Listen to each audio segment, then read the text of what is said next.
everyone.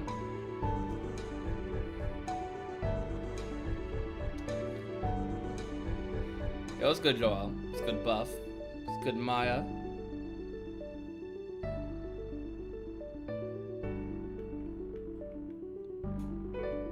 Ooh, sorry for not streaming yesterday. Decided yesterday I was gonna actually work on stuff. So, then chill a little bit.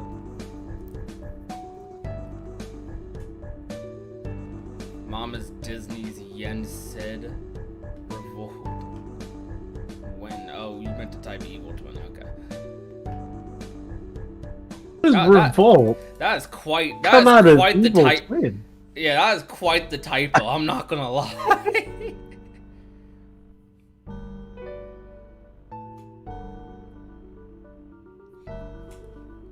But today we're just gonna vibe.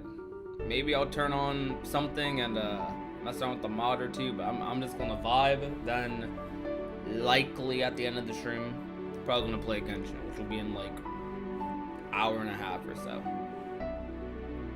Your phone don't like you sometimes. It do be that way.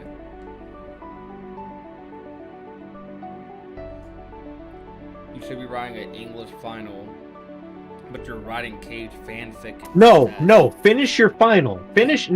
Get out of here. Finish your final. Finish your final. Definitely do that. This ain't gonna be the last live stream. Alright, if you do it fast enough, then we'll still be here. Yep, that Cage fanfic can wait.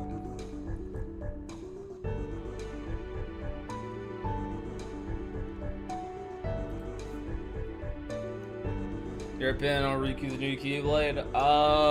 Probably the worst Keyblade Riku's had. But, I mean, I don't hate it. He's only had 2! I know, but I don't hate it. Let me think. Honestly, I like the design a lot. I do. It is hard to beat Way to Dawn though. Just because it's such a cool design and it fits so well with who Riku is. I mainly get the feeling that they only included that Keyblade and like replace the Way to Dawn with that is so that the triple Nort fight in Kingdom Hearts 3 would basically be like the 3 hidden Mickey Keyblades versus the triple Nort. I feel like that's the only reason they did that.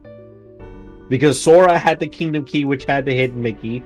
Mickey had the Star Cluster, which had the hidden Mickey. And Riku had Braveheart, which has a hidden Mickey. Yeah. Rare Maxover versus 13. 2 IPs we know nothing about. I'm about to say, we're never going to know anything about Versus 13 other than what people claim to know. $20 which... dono from Chimchi. Here's a good concept. Union Cross Games HD remake to the style of BBS. You play each of the 3 games. One is Ephemer, one is Brain, and one is Lorium. Okay, let's talk about that. Thank you for the $20 donation, though. Seriously, that's a lot. Each of the 3 games, you mean back cover as well as Key and Union Cross? Because Unchained Key is connected to Union Cross. Well, Chipchu just said Union game, so I assume you're talking about the Key Saga. Now, a game with Ephemer or Brain as a pro tag, specifically Brain. I don't care about playing as Ephemer as much, but Brain as a pro tag, I think I'd like that. I'd kind of like that. So, let's think about that. Who would be the pro tag if you remade all of the 3 stories into games? If it wasn't us, Ava will probably be the pro tag of a key back cover game if they ever wanted to do that for some reason. She'd probably be the pro tag. Her or a Sed. if it was Kingdom Hearts Key, probably, if not us, then Skull. Because we were with Scold the longest in Kingdom Hearts Key. Because Ephemer was only there for a second, and then it was this whole thing about, okay, where did Ephemer go? And the whole time we were wondering where Ephemer went, we were with Scold. So if anything, yeah, it should be Scold. And then when it comes to if you were to separate Unchained Key and Union Cross, maybe Brain takes Unchained Key and then Larium takes Union Cross. I could see Lorium taking Union Cross, but Lorium only does like 2 things in Union Cross. He talks to Larxene looking for his sister, then goes back to the tower and fights Maleficent. And that's about it. Then everything else is kind of just involved with the Union leaders. Yeah, but he is the one who was involved in more battles than anyone else. Yeah, for sure, admittedly. Now we gotta have Darkness as the pro tag of Union Cross. Let's go the dark story route. That would mean that we would have to kill Strelitzia. Hey bro, I'm fine with that. And I don't think Iki would like that. Iki probably wouldn't like that. Iki would not like that. Now let's play a Strelitzia, bro. Come on. She dies! Nah, I don't care. I want to play a Strelitzia. 2-second game, let's go. She was barely alive! Nah, she was alive during Key Browser. I want to play as her in Key Browser. See what she was up to. Didn't even make it to the Keyblade War. She sure didn't. Didn't even make it. Her data did, though. And her How'd they white get data out girlfriend. of her? Well, I guess because they just copied. So they copied Daybreak Time before the Keyblade, before everyone died, I guess. And that's the data world they made. Yeah, but something else to take note of is the moment when Strelitzia died, that moment wasn't recorded into data input into Union Cross's story when we relived all what we did in Kingdom Hearts Key. That happened after that horizon point, because like Well, we only went as far because remember the Larxene scene. well, because Chirithy says that Chirithy tells Strelitzia that it saw us leaving with Scold from that warehouse, which is after we talk with Gula about the Lost Age, and after we fight Nightmare Chirithy. That never happens in Union Cross unless we go to the very specific Keyblade War event, which isn't recorded into data in the actual Union Cross story. Meaning that Strelitzia died after that point in time. Question: do we ever find out why Larxene and Marluxia wanted to overthrow Organization 13? I think it was some. I think the reason might be there. Hold on, let me look. Because I think it was Larxene who threw the idea out there. Main thing I remember is like, I know Marluxia wanted to have a Keyblade during Chain of Memories. So you can make some weird canon reason if that's just him trying to latch on to the little bit of sanity he has. Or memories or something. Can we see Larxene's Keyblade, by the way? No, we can't. Because we don't have a lightning-based Keyblade yet.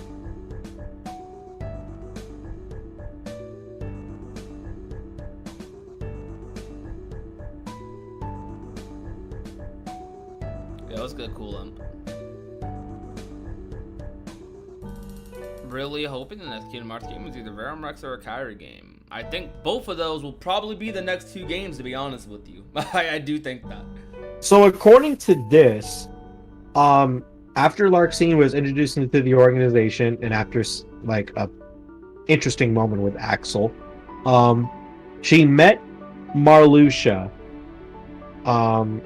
and they agreed that not only was the organization and their castle boring, but they contemplated the importance of having hearts.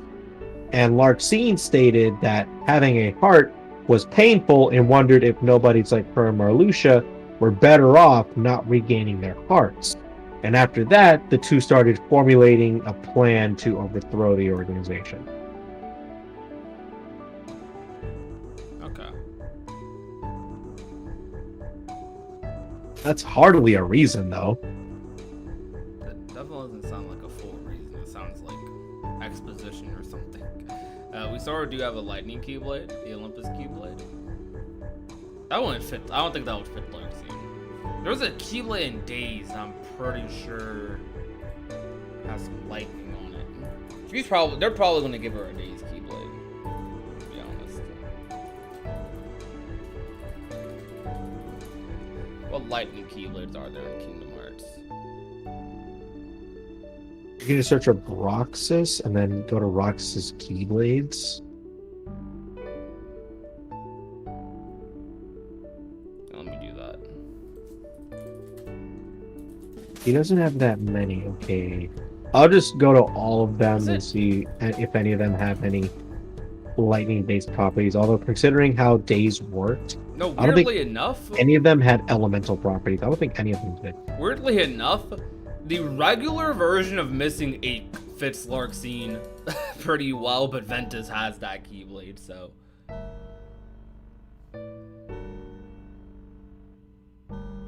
Well, considering what Missing 8 is, it's actually thematic that it goes to Ven. Yeah. But like when you look at the design of this, it's like you can it kinda I feel like this would fit Lark Scene. Do you guys think this would fit Lark Scene if she had this keyblade, even though she never will? Are there any I don't know, maybe they'll design a new keyblade for her. Maybe they won't show her keyblade ever. They probably have minimal reason to. So looking at 358 keyblades, let's see. Maybe not the Pain of Solitude. No. Because no keyblade in 358 has. There isn't really much of like elemental properties to keyblades in 358. I mean, you have some things like a keyblade like Sign of Innocence, which has an ability called Thunder Finish. But let's see. Honestly, the first ones that I see right off the bat, which honestly fit really well with Lark Scene, in my opinion, best one definitely has to go to something like Ominous Blight, which is a keyblade that lets you string together faster, much longer ground combos, and it is yellow and black in design. Yeah, I mean, I could see it. And there's also Abaddon Plasma, which is like another version of Ominous Blight. You can string together faster, incredibly long ground combos. It even has the little X thing that you see with nobodies. There's Sign of Innocence, which is technically considered a magic-oriented keyblade, but that's only because it has Thunder Finish and Magic Bracer as abilities attached to it. What do you feel about Project Oath? 7 worlds, 2 of them Wreck-It Ralph and Coco, with Riku and Kyra being playable, and Cage 4/Verum Rex game being the Untitled Leak, PS5 and Unreal Engine 5. What leaks are you talking about? I'm about to say, I didn't see anything about a leak. Oh, you're probably talking about those fake Cage Instagram leaks. Oh, we've already gone over as a community that the Kingdom Hearts Instagram is in no way, shape, or form like an official account, and whatever they post, if they're trying to post like news, it's very good chance that it is fake. So do not even take anything they say with a grain of salt. And Isaac, thank you so much for the $5 dono. Do you think we'll get Keyblade users based off of Stop, Gravity, and Magnet if there isn't already? Hard to say, because I don't think we've ever had like I don't know what scenario would happen where we would get that, so I'm gonna say no. The comment Isaac put, do you think we'll get Keyblade users based off of Stop, Gravity, and like Magnet, those sorts of elements? So like elemental Keyblade wielders? That's an interesting thought. Definitely is. I don't know if that will happen though, but okay, I'll say this. If it does happen, it's likely going to be the Dark Road cast that like has that sort of thing, but I don't know. It's hard to say. Really hard to say. But I'll say HMK even covered it. Interesting. I mean, here's the thing about Kingdom Hearts leaks, right? There's only been like, we're gonna kind of mix up the word leak here. I'm not gonna count leaks that are like a couple of days or like a week before an announcement or something, because those happen pretty often.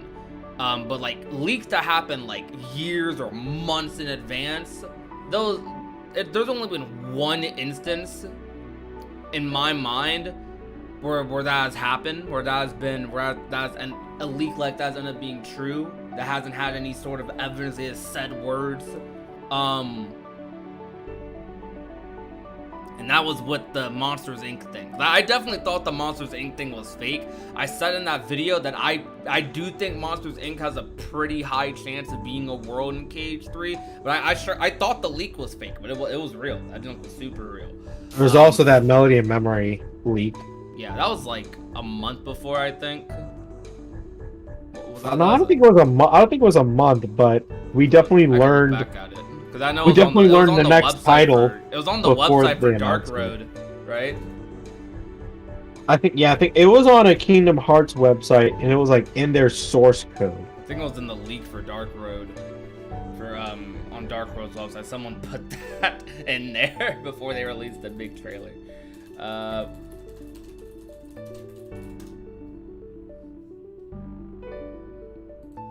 Let's see. I can.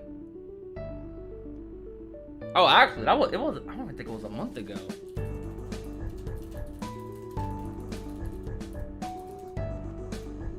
Hold on. I'm looking back at this.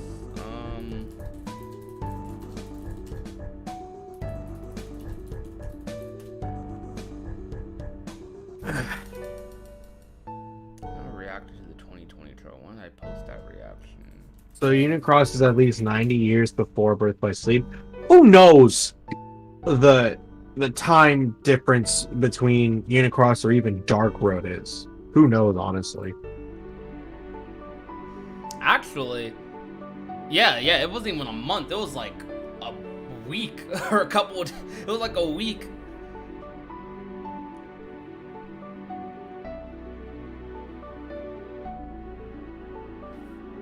Between the Melody of Memory leak. That's funny. I barely. That's something else then. Before Melody of Memory was announced, it was like.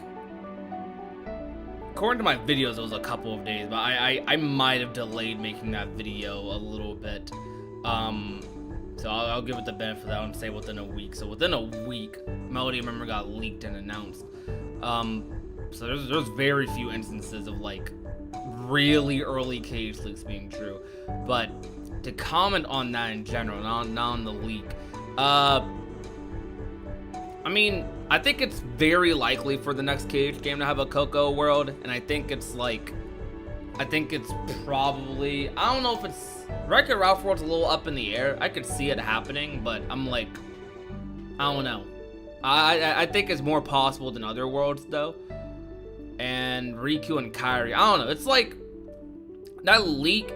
It doesn't give me much information that's super special because it's not like it has images alongside it or anything. And it What about the whole Project Oath thing? It's like, I mean, shoot, people in the community were saying Project Oath, like when they saw the end of the secret episode. So if there's a title called Project Oath, then I wouldn't be that surprised or anything. I'm sure that's like, it sounds like a very realistic beta title for a Cage game. What was Dark Road's project title? I think it was just Project Xehanort, wasn't it? I think so. Yeah. All right. What will Zigbar do with the Book of Prophecies? Nothing. He's not even supposed to read it. Yeah. Is it possible that the majority of the Dandelions are still in Data Daybreak Town? They are. They are. Yeah, they straight up are in Data Daybreak Town. Not even possible, they are. Yeah, no, they're still alive just trapped in Data Daybreak Town, which is All right. terrifying to think about. Let's play a little game. Everyone, no joke answers, because I know everyone's going to give the joke answers, but give me your most realistic answers for when you think the next Cage game is going to come out. The next number title specifically. When do you think KH4 is going to come out? Give me a year. KH4? Yeah. For me, Ooh, I that's think. a good question. For me, I definitely think we'll get it by 2025, if not before. That's 2024. 2024. 2024. See that? Because I feel like they're working on like. I'm gonna say my prediction. I predict Square Enix is working on like 2 to 3 Kingdom Hearts games right now. I believe one of them is Kingdom Hearts 4. I'm going to make a prediction that they probably started working on KH4 after Melody of Memory. But it's not like the main thing they're working on. It's just they started working on it. And I predict they're hard at work on releasing a Verum Rex game or a Kyrie game by next year. Yes, Kyrie game. Please, Kyrie game. Reconnect. Just give it to me. Well, let that be another question, actually. What do you guys prefer we get first? A Kyrie game or a Verum Rex game? I better see Kyrie in there. I better. Or all of you are getting banned. And timed out.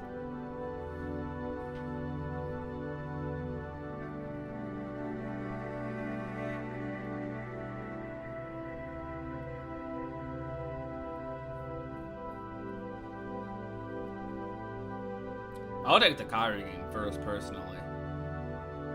So what I think, and this is just a random prediction being thrown out there. So as you know, Nomura has already gone over. Don't expect anything for 2021 for Kingdom Hearts. I think we will be getting a title next year to celebrate the 20th anniversary. Now, at the same time, when we get that title, they'll already be working on the next couple games. Maybe after that, the year after that, we get the Verum Rex game. And then the year after that, we get Kingdom Hearts 4. Because if we have multiple teams working on different Kingdom Hearts titles, then it's much easier to push those games out in a shorter amount of time. And frankly, that does sound optimistic to say, like, by 2022, we're going to get 3 Kingdom Hearts games in a span of, like, 2 years, basically. But it's honestly a possibility. And even if you have to push, like, a game back a year just because of how much it's going to require to make, then Kingdom Hearts 4 would be pushed to 2025.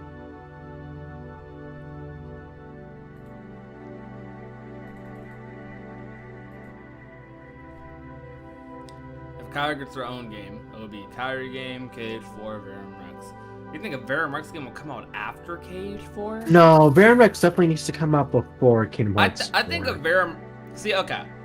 I don't even know if we'll get a Verum Rex game. I think a Verum Rex quote game could just be could just be the opening of KH4. Could just be part of KH4. KH4 might just be the Verum Rex game, if I'm being if I'm like looking at it.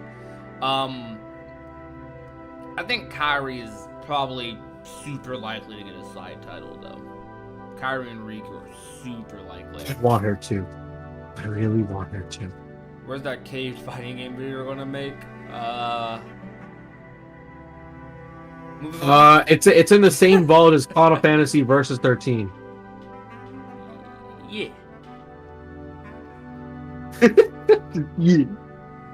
Yeah. How many games were in between? Were in between what? In between Kingdom Hearts 1 and 2, only one. That was Chain of Memories. In between 3. Whoa. Too many. You got 358, Birth by Sleep, Coded, DDD. You had Kingdom Hearts Key, and then Unicross / back cover. And Let's see. You had 0.2. So that's 7 games. Or 7. Yeah, 7. Let's say 7. If we don't count back cover, because it was just a movie, then it's 7.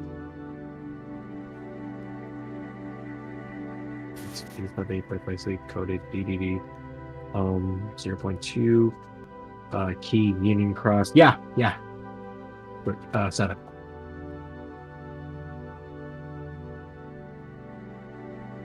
Now keep in mind, all those games came out 1 year after the next. Because that was when we hit that point of we get a Kingdom Hearts game every year. Because that's what Nomura had wanted. He wanted a Kingdom Hearts game every year.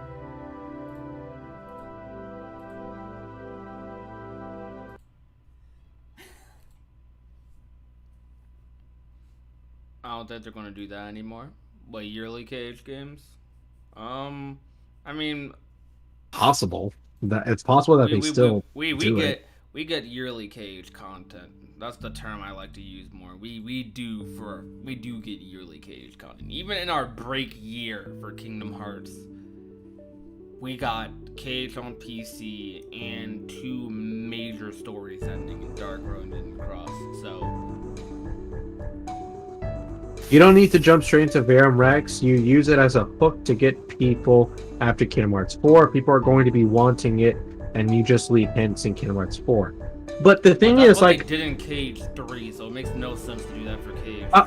I'm about to say, we're already hooked on a Verum Rex game. Yeah. Like, the Kingdom Hearts fans are hooked because Yozora just seems like a cool character. This whole Shibuya world, it just seems amazing. So we're already hooked on that, and the Yozora boss fight helped with that. And we're getting a bunch of other people getting into the Kingdom Hearts series because they were like Final Fantasy fans, and they were excited for Final Fantasy Versus 13, and now they're basically going to get it with Verum Rex. So it wouldn't make sense to basically hold them off from that any further.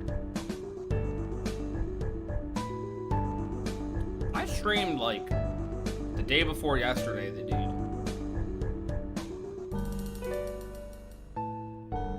Wonder how Neo the War with You fits into all of this? It doesn't. It doesn't. The War with You is a completely separate franchise from Cage. Apparently. I mean, I believe no more. Like, I'm not gonna sit here and like try to theorize otherwise. I mean, it might be fun to, but like. And I know that The World Ends With You.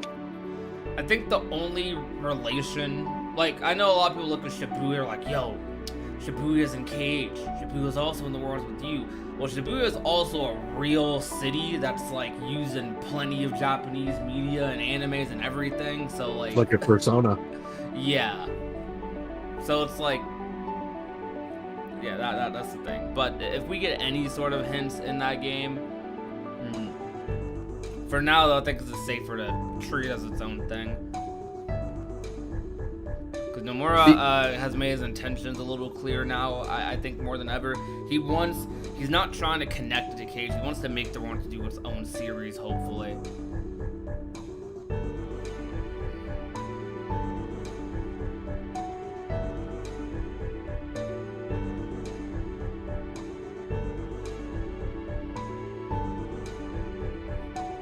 What song is this? I don't know. Some Final Fantasy X Beside Island. What I want to know is, why did nobody talk about the fact Riku's Keyblade had a gazing eye?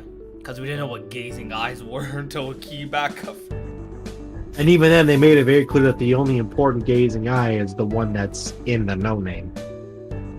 And the master even made that clear in the previous update when he says, everything in the Book of Prophecies is only written from the perspective from the eye in the Keyblade that I gave to Luciu.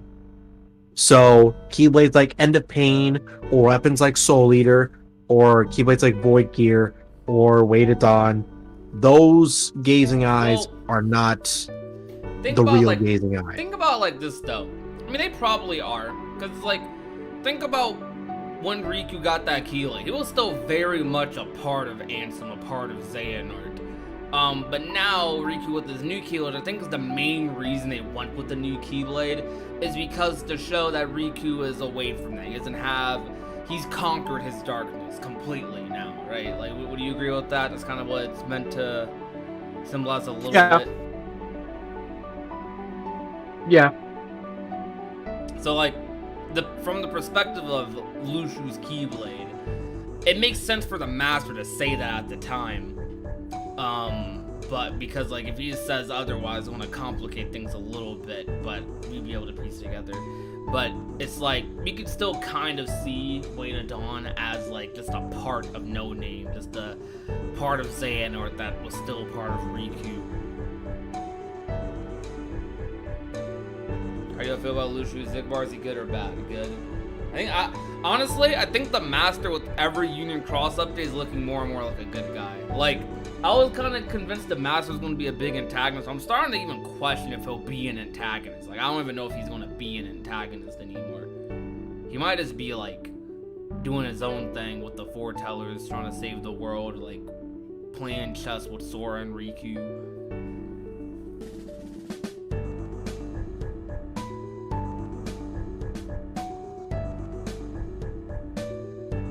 What do you guys think in the chat? Do you guys think the master's going to be good or bad?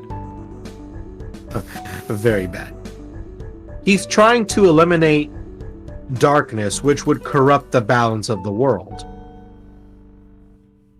Yeah, it would. So this next saga is going to be us, instead of defending the light against darkness, we need to defend the darkness against the light. Because Xehanort was right to a degree, there is a tyranny of light. It's just when darkness tried so hard to compensate and overshadow, we couldn't allow that to happen. But now we can't allow light to overstep its boundaries and try and eliminate darkness as a whole. Like Xemnas kind of said, even though he was being evil while doing it, like he was like, we don't wish to destroy light, we wish to complement it. Which is well, even Mickey in Kingdom Hearts 2 was like, the world's made of light and darkness. You can't have one without the other. We don't hate darkness. It's just kind of scary. And then Riku further emphasized that, yeah, we don't hate the darkness. It's just the people that lurk inside it.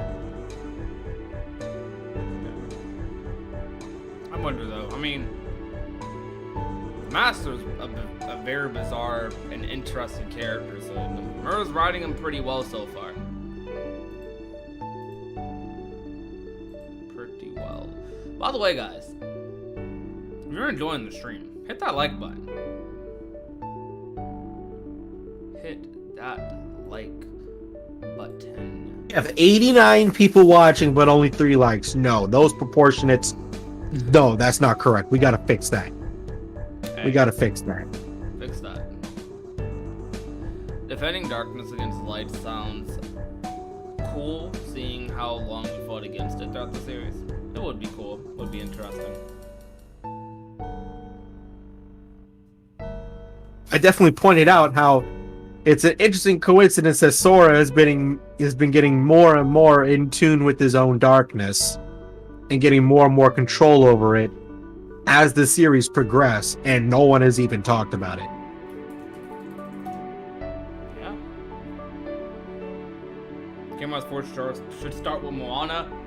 I agree with you. I love Moana. We should definitely do that. Sorry if that clap was really loud. I think Riku's gonna lose to Zora. Yes, Riku's about to get washed. Oh, he's finna get bodied. Riku's finna get cooked. You saw the way Zora was looking at him in that secret movie? Riku's about to get destroyed. Say, if Yozora can beat Sora, he can beat Riku. Alright, yo, who do y'all got in a Riku versus Yozora fight? Riku or Yozora? My money's on Yozora. My money's on Yozora too.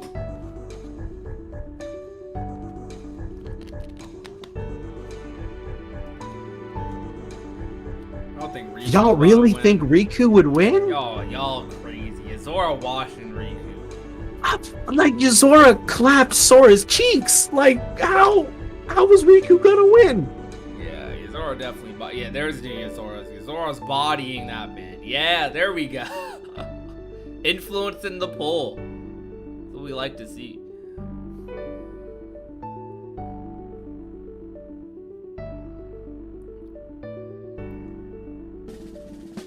You think Riku now is stronger than Sora? That may be true because Riku has had an additional year to get stronger than he was in Kingdom Hearts 3. But was Sora idle during that time? During that year? That's another point to bring up. Was Sora completely idle during that whole year that he's been gone? I don't know why they did a year time skip. They didn't need to do no year time skip. I think they wanted to further emphasize just like how devastating Sora's disappearance was, and how severe his disappearance was, because it doesn't seem that devastating. It just seems like everyone's been searching for him. Everyone seems fine, to be honest. It's that Sora's not there. Yeah, everyone's fine, but it's like everyone has gone out in their own different ways to look for Sora, and even after a year of searching, no one has even gotten a single clue. That shows how severe Sora's disappearance was. Because considering all the resources that everyone has now, because if Mickey had the same resources, or let's say like Mickey, Ven, and Terra had the same resources that they have now and tried to look for Aqua, they would have found her in less than a year. If people dedicated the same year to trying to figure out how to bring Roxas back, or Naminé, or Shion, they would have been back in less than a year. Oh. Y'all want to hear something crazy that I think is going to happen? A crazy prediction for the future? I think... What? I think Dinosaur is about to be a major character in the future. Oh, God. I do. You're about to make Jake very happy. Dinosaur is about to be a major character in the future. I guarantee you. Just think about it. Dinosaur, Data Union leaders, Data everyone. It's about to happen. Chris said Sora isn't in the same reality as Aqua, though. I mean, but that's my point, Chris. That's my point. It's like, think about how. I actually agree with that. That's crazy. I do. Just think about like the situation that they're in. Aqua was trapped in the realm of darkness for 10 years. And frankly, the only reason she was in there for that long is just because no one knew where she went afterwards. No one knew. For those 10 years. But, you know, they basically searched every corner of the Kingdom Hearts universe in a year looking for Sora, and they got no clues. They searched the realm of light, realm of darkness, and obviously the realm in between, because Sora has been there a few times with different worlds like Traverse Town, and got no results. Honestly, Mickey probably only looked in like a handful of worlds in the realm of light looking for Aqua, because he couldn't have searched the realm of darkness.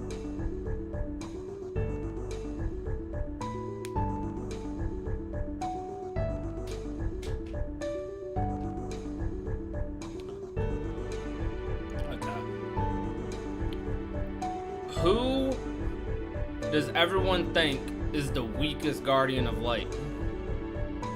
Ooh. Okay.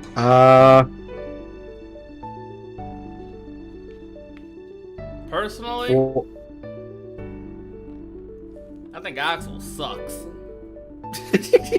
I kind of want to say Lee too, but it might be Shion. Nah, get out of here. No, dude, don't even let any bias affect the way you see things. It's not bias. What are you talking about? All we saw from Axel was him getting bodied. By Xemnas. Okay, and Xion and Roxas destroyed Xemnas. Listen. No, they didn't. They didn't. They did not. Yes, they did. Look. No. Look, Hold on. Logically speaking, if I really, because I I'm not super into power scaling conversations, but if I really wanted to try and do power scaling stuff, Xion's broken. She is actually broken based off of her abilities and days. That character is stupid. Like that's why I want her playable. Look, no. Exactly. That's why Xion going off at you. Like, what are you talking about? Xion having absorbed most of Roxas's power, lost to Axel. All right, and we know that Roxas at his full strength is stronger than the strongest Xion has ever been, right? And even he wasn't strong enough to beat Xemnas, right? But if you can't take on Axel with that much power, and we don't even know how much of that power is now permanently yours, because honestly, it's tough to tell where Xion's exact power is in comparison to her power throughout 358, because her power was constantly changing in 358. I can say for sure that she's weaker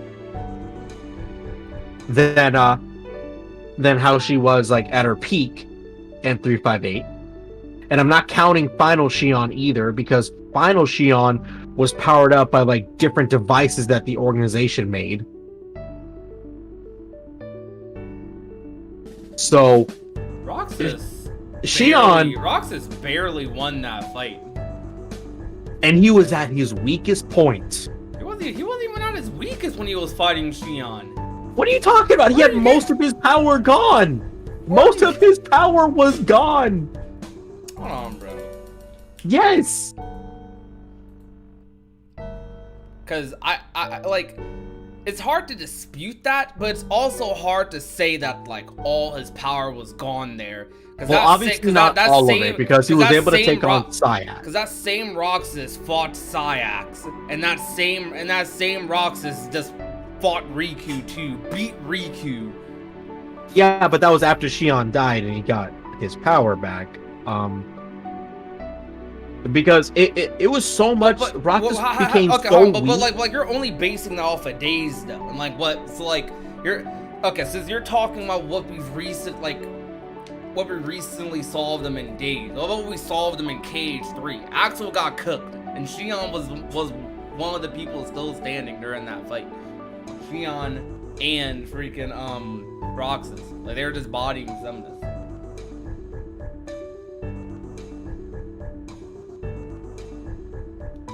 Say that they were bodying Xemnas? Kairi was doing better than Axel in that fight. Kairi was doing better than everybody.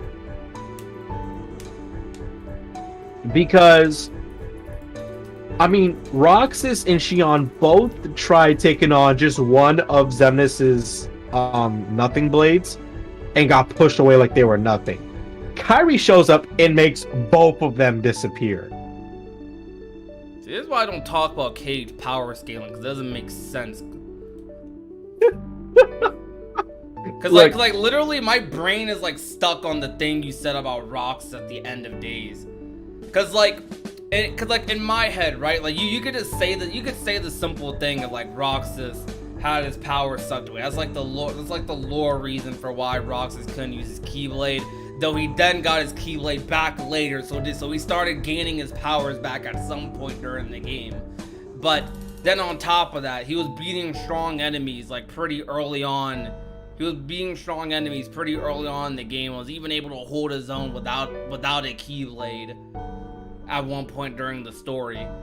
And then you say at his toughest or at his weakest, he's fighting the strongest enemies and is still winning.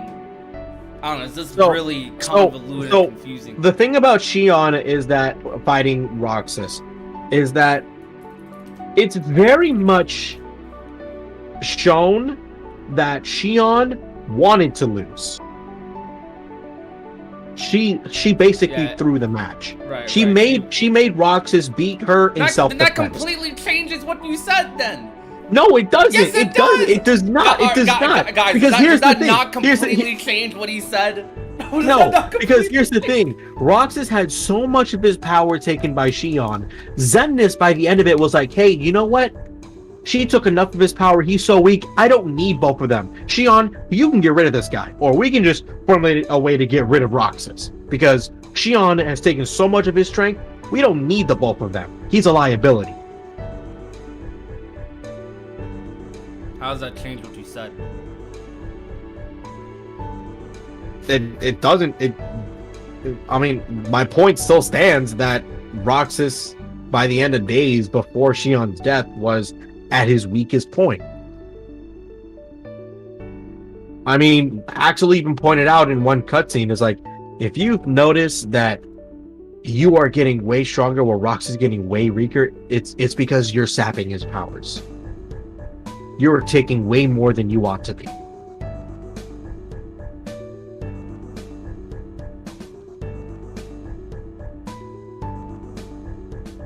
So, going back to the original question, who do I think is the weakest person in the Guardians?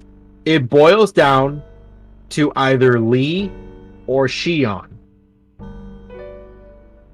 Either one of them. Because they're definitely not stronger than Ventus. Because even though Ventus isn't the strongest, he's definitely stronger than them.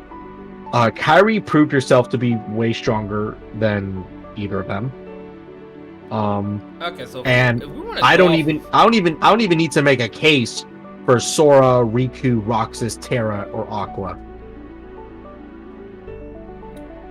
Okay, I'm going to use your logic of the Roxas and Shion fight against you for Aqua then. So where does Aqua stand on this? Aqua, in terms of ranking all 10 of those Keyblade wielders, Aqua barely won a single fight in KH3. That's a common complaint from the community, actually. and she lost to characters that like she lost to characters that Ventus, who lore-wise, theoretically, should be one of the strongest characters this period, that Ventus tied with.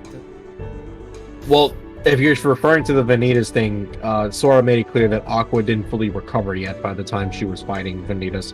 And even then, she was owning the fight. The only reason that she was in that position in the first place is because Vanitas pulled a dirty tactic to get the drop on her, which wasn't a fair fight. She still lost, though. Hardly a fair fight. So Roxas and Shion's a fair fight? Honestly, can you even consider a match where you throw in the towel intentionally and like you do all that? That's why it's hard for me to use, because like, I think that's why it's been so hard for the Shion thing to hit, because it's like I barely even want to use that fight as an example of like either of their strength. So the whole Aqua thing and where she stands, I would have to say she's probably the fourth strongest out of all the Guardians, because while it's tough to say about who's stronger than who in some cases, we know that Aqua was able to best Terra Nort, who is a stronger version of Terra, so transitive property there, which also means that she is stronger than a good chunk, or not a good chunk, but a few of the Guardians of Light who we know are weaker than Terra Xehanort. And the only other person I feel like washed everyone. Huh? Terra Xehanort almost washed everyone by himself in the beginning. He washed two people. He washed Kyrie. He washed Lee. He was about to wash Kyrie. Who else he washed? Ventus. He cooked. Cooked Ventus. So he washed two and almost washed a third, and they are probably three of the weakest members.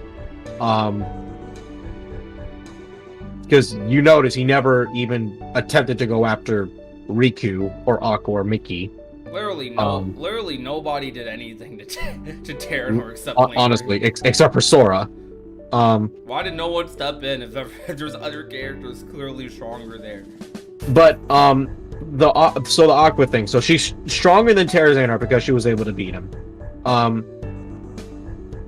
Now it's tough to say whether or not Terrazanor is stronger than Xemnas, and I'm only bringing up Xemnas because we know that Roxas is weaker than Xemnas. So if you're stronger than Xemnas, then you're stronger than Roxas. So it's really tough to say, but assuming that Terrazanor is stronger than Xemnas because he's the original, that would also mean that Aqua is stronger than Roxas. So the only 3 people in the Guardians that are stronger than Aqua are Sora, Riku, and Mickey. Roxas is weaker than Xemnas? Yep. Because Nomura stated in the 358 Ultimania that Roxas at its full power is only the 2nd strongest member of the organization, while Xemnas is top dog. In the Days Ultimania. Okay. When Birth by Sleep wasn't even made yet, KH3 wasn't even in concept. You're like that's 10 years ago. Oh, hold up. First, honestly, when 358 was being made, obviously Birth by Sleep was already well under development. And the characters were already established 10 within years ago, more than. But no. Here's the thing. That's what I'm saying. I'm like, what about KH3? But like, just look at the evidence. Just look at the evidence with Roxas being weaker than Xemnas. I mean, not only Xemnas from what Nomura stated. KH3. Huh? Xemnas runs from Roxas and the Days Trio in KH3. He runs because he was about to get just annihilated by 5 people. Xemnas or not, I'm not taking on Sora and Roxas together along with Xion and Lee and Kairi. I don't know, bro. I don't know, bro. He still ran. Yes, he ran. Now at the same time, he also ran from Sora and Mickey. Even when he was backed up by 3 former organization members. But I don't think there's any evidence in KH3 that would suggest that Roxas became stronger than Xemnas. I don't think so. Just because Roxas tried attacking Xemnas by himself, or actually with the help of Xion, and just got shrugged away. And then sure, they were able to best Xemnas during that quick scuffle, but that was a 3v2, and the person on Xemnas' side is trash. Syax, canonically, is trash. Alright, he lost to Roxas when he was at his weakest point in 358. Alright, and Roxas didn't even look tired. But that's why it doesn't make sense. Because Roxas, quote, beat him at his weakest state in days, but then Syax is able to even slightly hang with all 3 of them at the same time by himself, when Roxas is debatably at his strongest, and Xion and Axe are debatably at some of their strongest as well. Like, he got bodied. He couldn't even damage Roxas.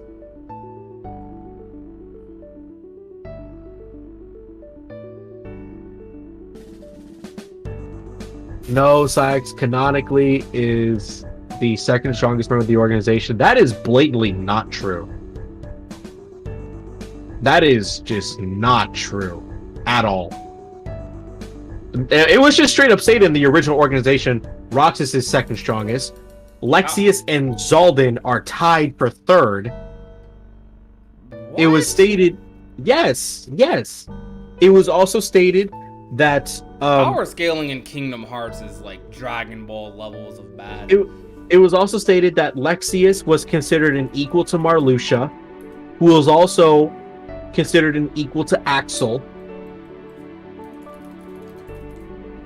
So, if anything, Syax is in a weird multi-place tie for third.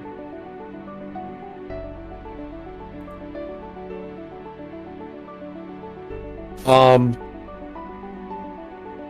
mean, honestly, the big three with the Guardians of Light is definitely Sora, Riku, and Mickey. That has to be the big three. I don't think most people would disagree with me. If we want to go off of logic and evidence, Mickey's the strongest character in the series. Yes, Mickey is definitely the strongest character in the Guardians of Light. He is top dog. But that's also stupid because Sora's clearly better. Well, Mickey definitely has a whole lot more in his arsenal than Sora, and that's saying something. Bro, Mickey got trapped in a card by Luxord. Luxord beat Mickey. But that's a gimmick, though. Can you really count that? Yes, you can count gimmicks. Everyone has a gimmick in Kingdom Hearts. If you don't have a Keyblade, you have to have a gimmick. Even characters with Keyblades have gimmicks. Like, I don't even think it matters how strong you are in Kingdom Hearts, how much brute strength you got, because anyone can lose at just any point. Like Sora in freaking Toy Box, even though Young Xander was messing with them, so we don't need to use that as a full example, but like, Young Xander was just messing around with Sora in Toy Boxes completely. You could say Sora was at a weaker state at that point, because Toy Box, like, canonically is like, what, the second or third world you go to? I think it's the second world you go to after Olympus. Yep. Or after Twilight Town. Well, so it'll be the third in the story. Third total in Kingdom Hearts 3 story. Yeah. This being the third world you go to, so they're still very early on. We don't know about the power of Waking, so sure, he gets a little bodied there. But then, at the end, bro, Woody gives a little speech, and then Sora gives a little speech, and freaking Young Xander has to run now. Like, oh no. Look, like KH, and this is why I don't say who's the strongest. This is why I just say the big three. Literally, the tables turn immediately in Kingdom Hearts the second someone starts monologuing about friendship. Like, if you're a villain, let's say you're like Ansem, right? And you hear Sora just start monologuing to himself and start holding his chest or holding his little crown piece, just run, just teleport away, because you're about to lose. And thank you, Joel, for the $5 donation. I don't know, to me it seems like KH fans would always overhype Rox as the strongest solely for his invincible party member status. KH, that's definitely the only reason people say Rox is like super powerful. Thank you. But like I love Rock. He's my favorite character, but he lost to Sora in KH2.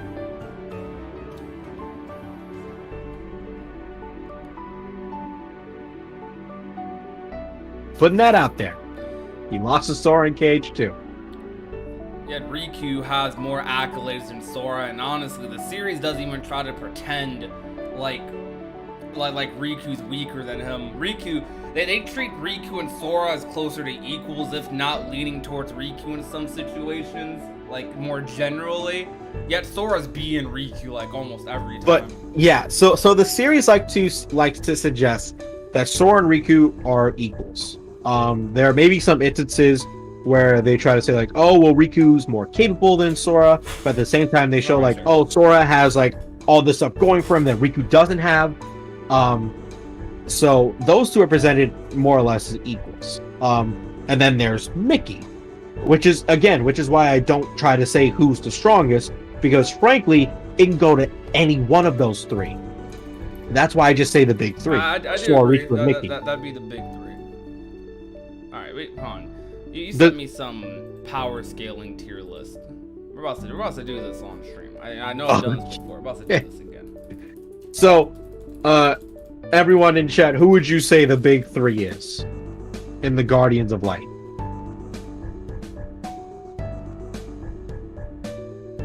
I swear if I see some Xions, or if I see some Lees. Put Xion down. No. I don't agree with you, but put Xion down. Not big three material. Come on now. Sora, Riku, Mickey. Sora, Mickey, Sora, Mickey, Riku, Sora, Riku, Aqua, Oh, this is a Sora, different Riku, power and scale Aqua, tier Mickey, list. Sora, Aqua, Sora, Riku, Mickey. Lee's garbage. Definitely saying Sora and Mickey the most with Lee you guys. with the Keyblade is like they actually made Lee with the Keyblade look weaker, but he actually has the same exact abilities, so it's like it's weird. That's why I Considering that say he can form change his Keyblade into his chakrams. See, okay, no, I think this is the best way to describe it. The reason I don't even like doing the power scaling discussions. Well, it's fun. It's fun to power scale just for funsies, but like any sort of serious discussion about power scaling just can't really happen because powers in the Kingdom Hearts series are purely based on emotion. Like, yeah, it's like that was shown in anime too sometimes, like when, like literally that's what Saiyans are, but like, it's even more so with Kingdom Hearts. Like, at least with other shonen and stuff, there's some aspect of like, lots of training or some, is usually a bunch of stupid stuff, but like in KH, literally, they don't even hide it. In Kingdom Hearts, things can literally just change at the drop of a dime. Like, I don't know why I snapped, but still, just, it can change super fast, just based off of sheer emotions. Like, if a character's a little sad, mopey, like Axel was, for example, seeing Xion, questioning like who that is. A little bit of a weakened state, right? Fighting his best friend, literally, that he like grew up with. He's in a little bit of a weaker emotional state. So, I mean, it's getting cooked. But then you see characters like Sora, Roxas. Sora literally just got swatted away by Xehanort, just like it was freaking nothing in KH3. Then stands up and like fights, like with the help of Don and Goofy, admittedly, like fights like freaking 50 versions of him just easily like that. There's also the fact that Sora tried going up against Terra Xehanort, got brushed aside, and then later solos Terra Xehanort and wins. Yeah, you're right. You super duper right.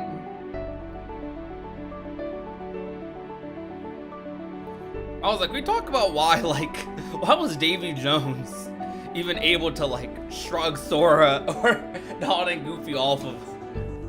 Like, power's not consistent in Kingdom Hearts. Like, Sora, realistically, instead of hopping on Davy Jones' back and punching him, a more reasonable reaction to killing a friend, just stab him, would have been just pull out that Keyblade and just stab him and shoot a beam of light at him, bro. Anyways, I don't know why this tier list is only showing like the waste of all of these characters, but we'll go with it anyways. It's definitely weird. Like, it's only showing the waste of all these characters. This is like Twitter crop at its finest.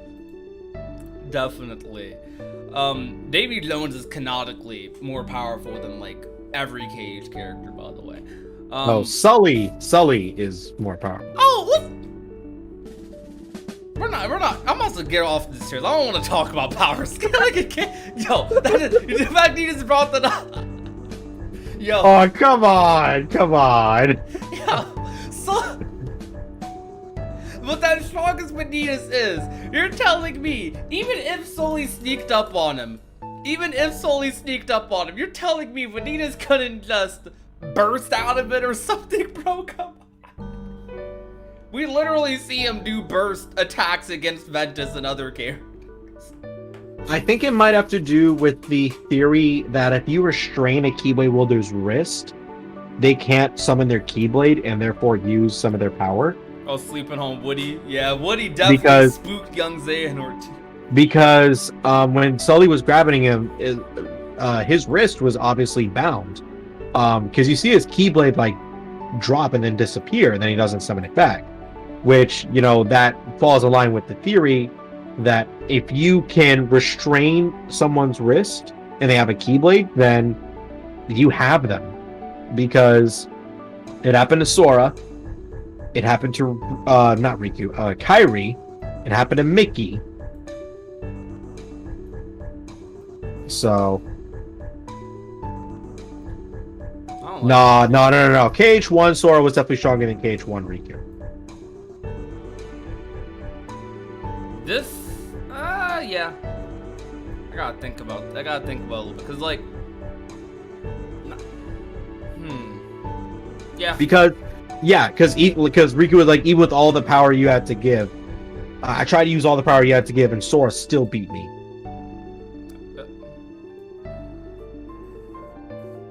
Mickey also goes in OP.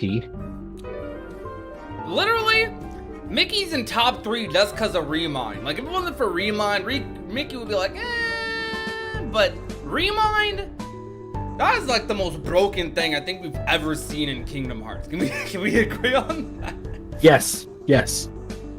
And This man in a weakened state summons a giant laser beam sword and just deletes all of them. Being weak in Kingdom Hearts is a Zenkai boost. There's no such thing as being weak. When you're weak, you're at your strongest. Let's be real here.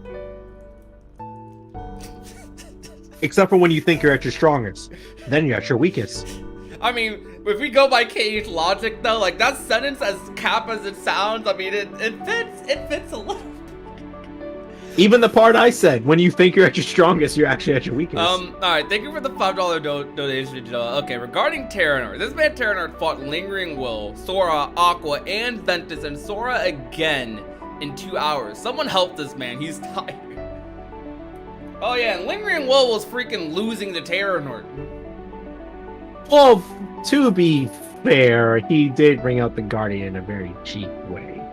Man, That wasn't fair. that's the Guardian though. I don't care. Guardian's not cheating. Yeah, it is actually. Riku used that. I'm about to say, yes, it is. That's not Riku.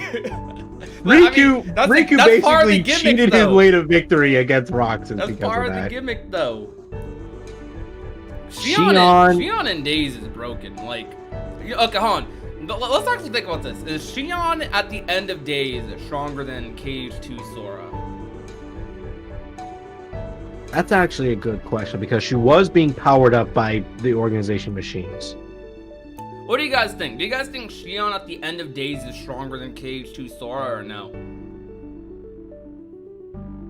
I feel like personally, it's probably like even with them, honestly.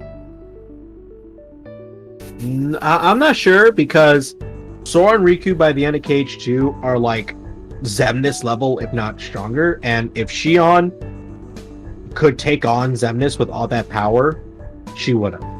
No, we gotta think about it though. Sora, aside from data stuff, hasn't taken on an organization member by himself, really. Not that much. He took on Xemnas by himself in KH2. Yeah, but he didn't beat him. Yeah, he did. Not really. At the memory skyscraper thing? I won't count that as beating Xemnas. That's just a phase, like. But Xemnas like tried to isolate Sora to kill him. That's like Thanos fighting Hulk at the beginning of Infinity War. That's like phase 1 of the fight. No, because that was Xemnas without being powered up by Kingdom Hearts. Which after that, every time you fight him after that, he's never powered up by Kingdom Hearts. So as far as I'm concerned, that was Xemnas at his strongest. Not to mention Sora and DDD, which is stronger than KH2 Sora, solo Xemnas. What? You're saying Skyscraper Xemnas is the strongest Xemnas? No, scratch that. Scratch that. Okay, Scratch that. Because that ain't make no sense. Scratch that. We'll scratch it. I'll forget you said that. I feel like Shion though. Yeah, I put her in strong. At the bottom of strong. Definitely not above Sora Riku though. I feel like Sora's definitely stronger than Riku end of case. Riku couldn't even walk at the end. Well, he did take a couple nasty blows for Sora. True. But he got hit though. He still got hit though. A good Keyblade would have got it. Oh my god. That's what he get. I mean, look, maybe if Riku was wearing better clothes, he would have actually been able to move a little bit, but his clothes got in the way and he couldn't dodge the attack. That's me. I'm sorry. I don't like KH2 Riku's design like that. I'm sorry. Now, Namine's broken, so she's going in OP. No, what are you talking about? I mean, she doesn't fight, but she's broken. Like, her powers are broken. They're actually broke. Like, but they're limited to people that Sora's connected to. Think about that sense a little bit. She couldn't do anything to the master. If you were to put them in an arena right now, you don't know that yet, though. If you put your Sora as the master things, but think about that. Or the foretellers. People connected to Sora. Think about what that gives her access to.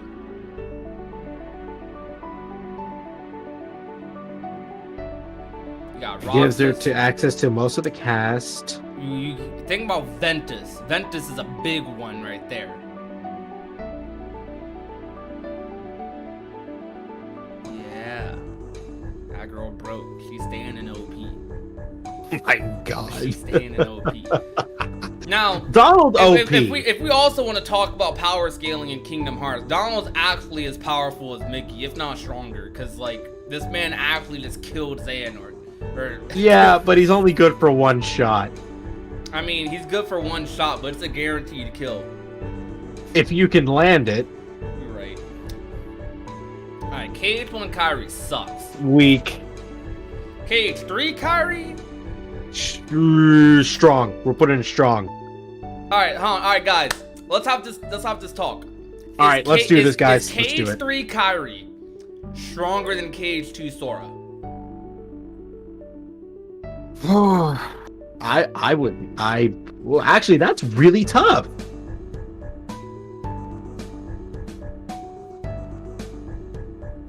I might have to go with... No? Okay.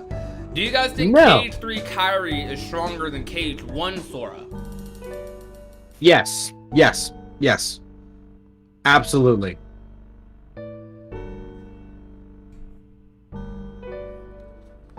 KH1 Sora is not clapping KH3 Kairi. I don't know though, guys. KH3 Kairi, she was able, even though it was with Sora's help, she was able to fight Armored Xehanort though. She was also mixing Xemnas up a little bit. I mean, like, she contested him the most out of everyone else. She was definitely an equal to Xion in Kingdom Hearts 3. Even Sora was getting cooked by Xemnas in that scene. But yeah, I mean, but John, did you hear what I said? What, equal to Xion? Yeah. Maybe. So that would put her roughly strong. Kingdom Hearts 2 Sora level. That would put her roughly Kingdom Hearts 2 Sora level. Now, Aqua. See, Aqua OP. I definitely think Aqua's stronger than like the entire KH2 cast.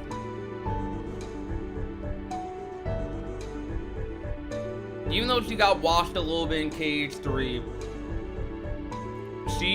Aqua still be cooking. Yep. Who next? Roxas. OP. Is dual wield Roxas stronger than KH3 Roxas is definitely stronger than he was in KH2. Is he though? You were kind of making a point that he was earlier. Is he though? He might be. I feel like he's a little bit stronger, but not too much stronger. Honestly, Sora beat dual Roxas in KH2. Yeah, he did. But we're talking about KH3. We're talking about KH3 Roxas. And KH1 Data Sora beat dual wield Roxas. Well, Data Sora is different from regular Sora. How strong is Data Sora? That's a good question. How strong is... Well, okay, so how about this? Roxas is OP, but he loses to all Soras. How about that? I don't think Roxas can beat Sora, just period. Like... Correct. Like, Kingdom Hearts definitely has some matchups that are just better than others. Like, Aqua probably just can't fight Guardians. Like, she probably just can't fight, like, that archetype. Roxas probably can't fight other Keyblade looters. I feel like, you know what, I kind of could see that. I feel like Roxas probably just wouldn't be that good against other Keyblade looters. You know, I actually thought of something, that dual wielding might be a bit of a hindrance. Because a weakness I can see with Roxas is kind of just, like, aggressive as heck. It doesn't seem like Roxas stinks that much when he's fighting. It's kind of Also, with having 2 Keyblades occupying your hands, you don't have much room for being ambidextrous with your free hand. Now, Young Xehanort's broken. Yes. Young Xehanort's probably the strongest out of Xemnas and Ansem. Who would we put next? Do you guys, okay, hold on. Do you guys think who do you guys think is the strongest out of Ansem, Xemnas, and Young Xehanort?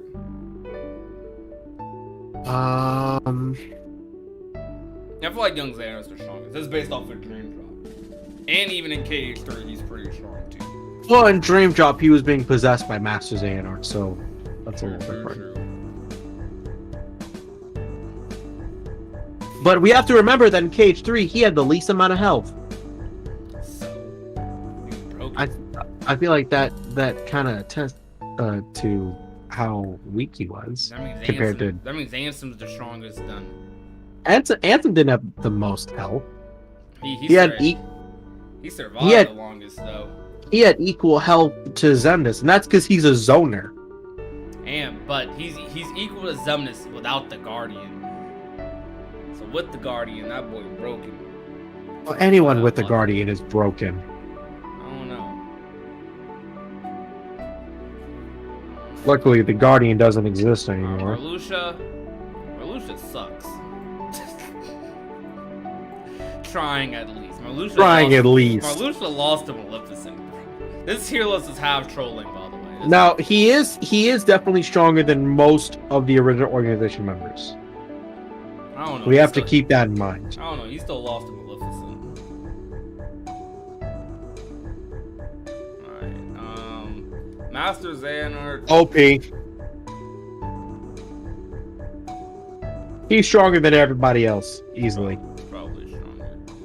Ventus. You can cross Ventus is broken. BBS and onwards Ventus though?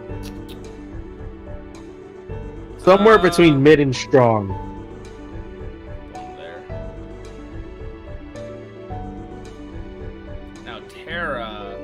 Terra OP.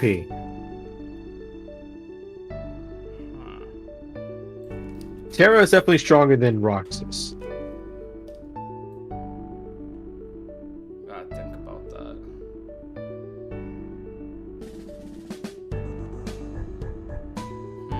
We'll get back to Terra. Zigbar broken. Now we're joking. Alright, Zigbar just be lurking. So I'll put him in strong. Sayax is mild, bruh. Lee's also in mild. Marxine, also mild. Luxord beat Mickey, so he's canonically stronger than Mickey. Oh my god, are you serious? I mean, did he not beat Mickey? He kind of took a blow for Sora, though. Does that count? Hey, guys. Who's stronger, Luxord or Mickey? Y'all know the right answer. Y'all know it's Luxord.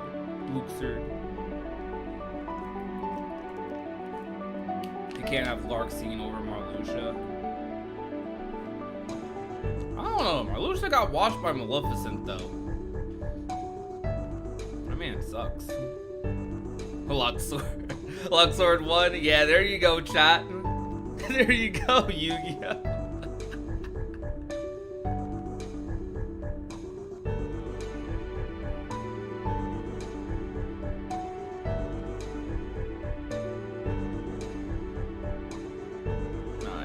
Union Cross Ventus though, kind of broken for no reason.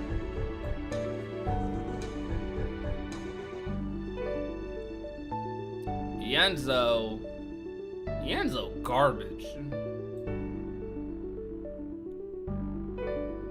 Ienzo is hot doo-doo water. Pretty sure this is Vanitas, even though this crop is terrible. Vanitas, wherever. I don't think Vanitas is that strong, but whatever. They're together. We'll put them right there. Terranort washed everyone, so right behind young Xehanort. Cage 2 Kyrie, trash. No. KH2 Kyrie I'll is put her at the top of week. There we go. top of week.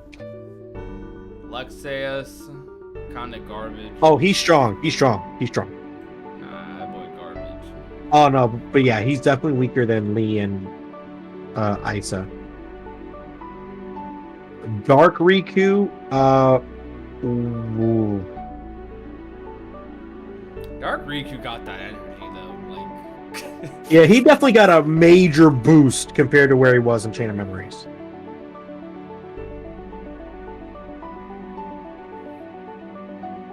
I don't want to rank him. Zaldin, trash. Trying at least though. It's stated he's an equal to Lexius. Keep that in mind. Fine. Goofy blocked a blow from Terranort. OP. With no difficulty whatsoever.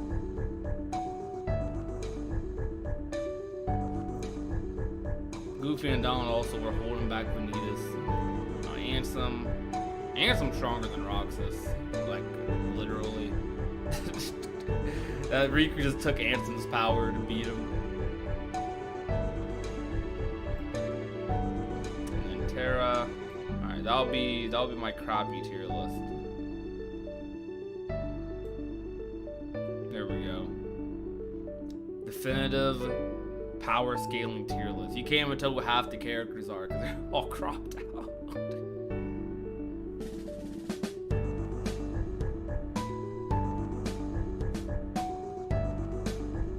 Didn't Aqua struggle against Vanitas? Are we forgetting she only won against Terranort thanks to Terra? Aqua beat Vanitas in BBS though. Let's be real here. Several times. Yeah.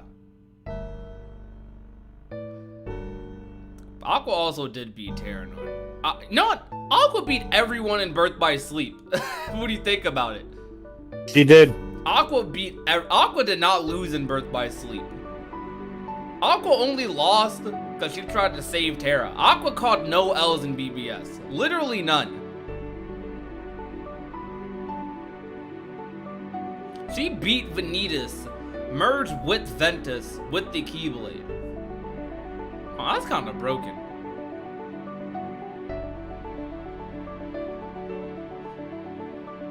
Alright. And since we're on the tier list topic, I'm gonna do the tier list that triggers everybody. But hopefully you can respect my opinion. Oh look, it's already made. There we go. Look, it's already made. A video game I haven't even beaten. Yeah, Recoded falls into that. Great games, but with annoying flaws. Yeah, I'd have to say all of that. No. Chain of Memories goes in great games. Wait, I don't even think this is mine. Did I put Days above? I think you did. I think it was right after. I think it was right after you started playing Days. This must have been a story tier list. No, because Chain of Memories was in great games. And not higher. I'm gonna do S.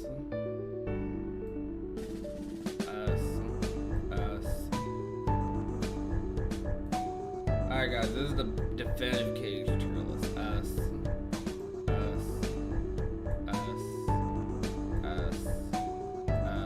As far as story goes, how dare you, sir? I'm messing around. No, I'm talking about Chain of Memories. How dare you? Nah, bro. This is the Cage tier. This is the definitive Cage tier list, guys. No. Yes. No way, shape, or form. Yes, it is. What are you talking about? Okay. Some problems. First off, 0.2 story is not the best. Yes, if it you is. ask me. 0.2 story is amazing. Look, 0.2 is good. I like Aqua's story throughout the Realm of Darkness. I like seeing her whole character transformation and basically the big lead up to her eventual fall and becoming anti-Aqua. I like that. All right, but it takes away the value and impact of Blank Point. It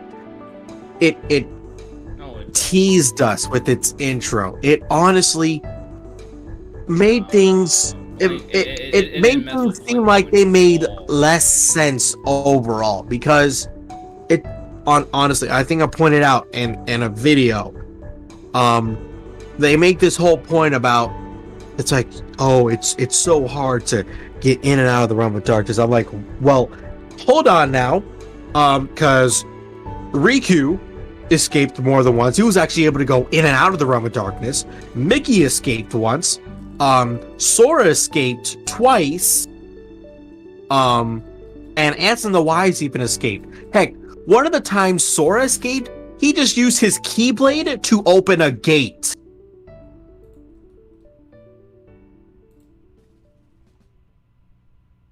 I don't even think these tier lists have Modi memory on them yet.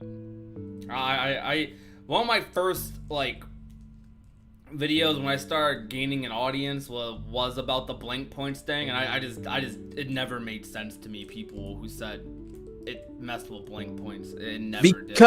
Because the whole thing about Blank Points and how it hits is because Aqua is like, her contact with Ansem the Wise is the first time she's ever had contact with anybody since she fell, and it makes it clear that she's been there for the past 11 years. Right. And you just see this happiness and this feeling when she hears that this boy that she met 11 years ago is now this Keyblade wielding hero, and it catches her by surprise. She just starts crying, right? Mm-hmm. But honestly, if you include 0.2, it doesn't make sense for her to react like that or to even be that surprised about Sora doing that when she already knows that Sora's been saving the worlds a year ago. I think it's because of how you interpreted that scene. I didn't interpret that scene as a scene about Sora necessarily. I interpreted that scene as Aqua having redefined hope for the realm of light, just in general. And Mickey only told her the surface, barely even the surface of what's been going on since everything has happened. As soon as Mickey started to tell her and explain some things, a demon tide popped up and they got separated and all those things started happening. And then Ansem gave her the full story, or at least the story up till now, and it's this hope. It's like the realms, there's still something to, she has further reason to fight, basically. That didn't mess with that scene at all for me. 0.2 also served as a reason for fighting. Yeah, it did. It's just enhanced it. It's I didn't see it as something where only one of these games could accomplish that, or one of those scenes could accomplish that. I viewed it as a lead up to that scene that, if anything, kind of enhanced it. I was very shocked when I heard people saying it messed up KH1's ending or it ruined Blank Points. It didn't mess with those scenes really at all for me. The message is still there, the impact is still there. When I watch that cutscene, it's not significantly lessened or hits less than it did when I first watched it years ago. It didn't mess with it for me. So I don't know. I guess it's just how people viewed that cutscene and what it meant for them. But for me, the main thing I get out of that scene is just general hope. And who wouldn't cry after hearing a story like that, or feel I don't know, feel just not hopeless?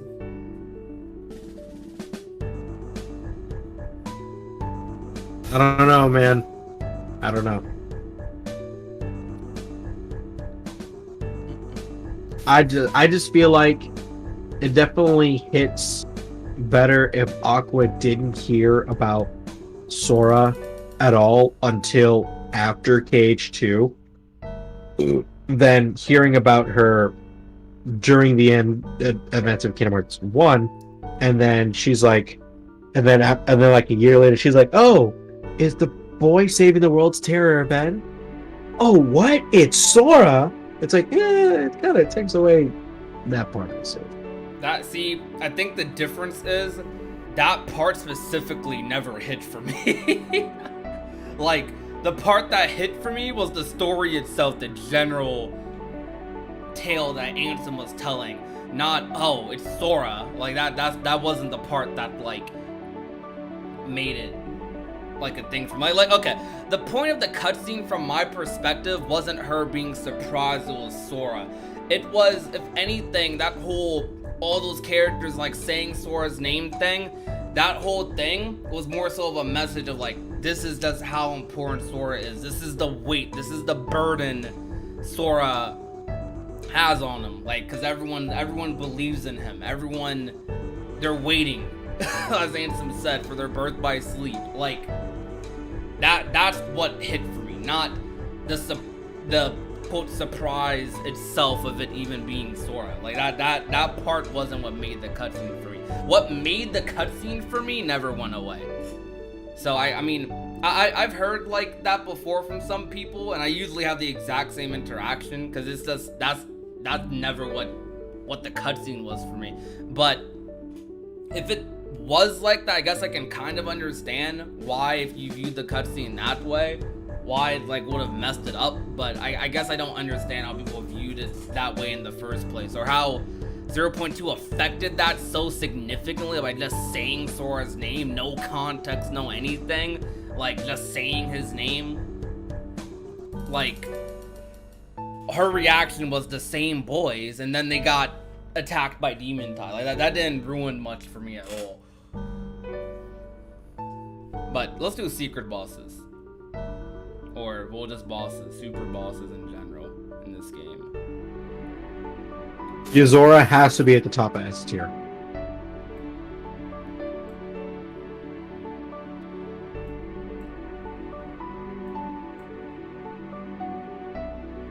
We got all the worst bosses out the way. Julius Ice Titan, where's Mysterious Figure?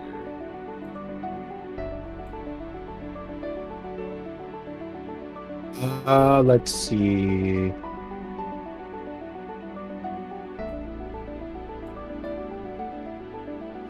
Honestly speaking, I like most of these bosses. Hard for me to order a lot of.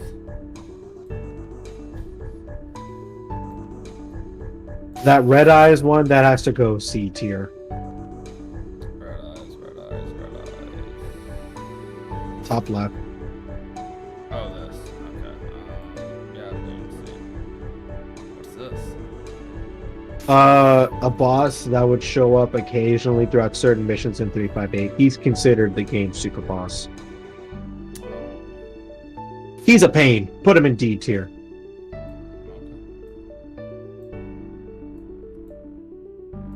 Lingering Will is also S tier.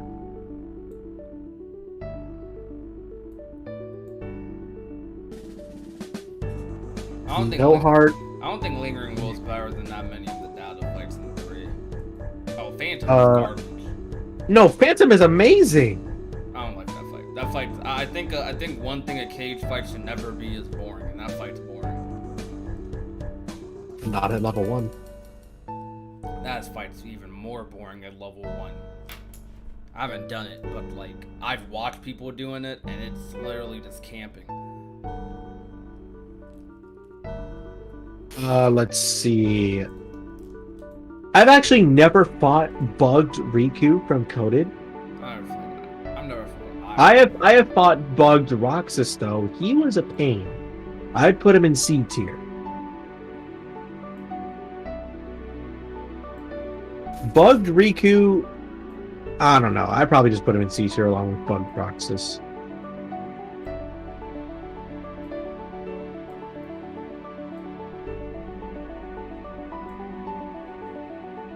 Cage 2 Sephiroth is definitely better than Cage 1 Sephiroth. I don't think so. like KH2 Sephiroth's like A tier for me at best. I like his KH1 fight way more. I'll put him top of A though. Sure, I'll do that. Final Xemnas S.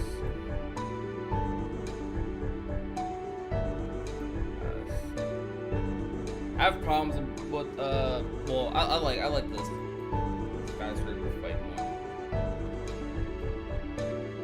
Armored Ericus is actually kind of fun. Kinda. Like, it's jank, but it's fun. Mostly on multiplayer. I love Data Larxene a lot. KH2 Larxene's also cool. Shion's also cool.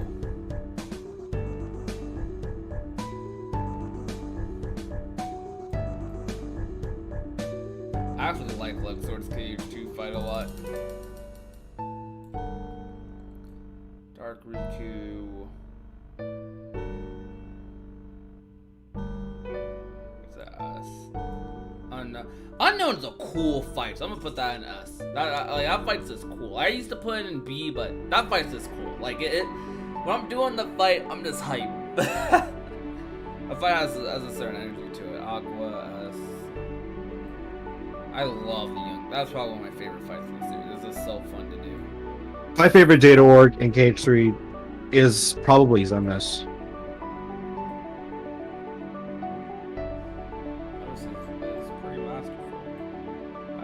Honestly, KH3 just really knocked it out the park with the fights. Like, Really did. how many KH3 fights were in S tier before Remind? Like, none. Super bosses, probably literally none. Super bosses, none. Bosses, maybe Anti-Aqua, maybe Triple Nort. I like Final Nord a lot. That's S tier. Final Nort, some people would argue that. But yeah, that's really it. Everything else. But like, that's maybe A or it. B. But now Remind. It's insane the difference. Lexaeus is probably top of A tier for me. That fight's fun. Is it more fun than KH2 Sephiroth? Yeah.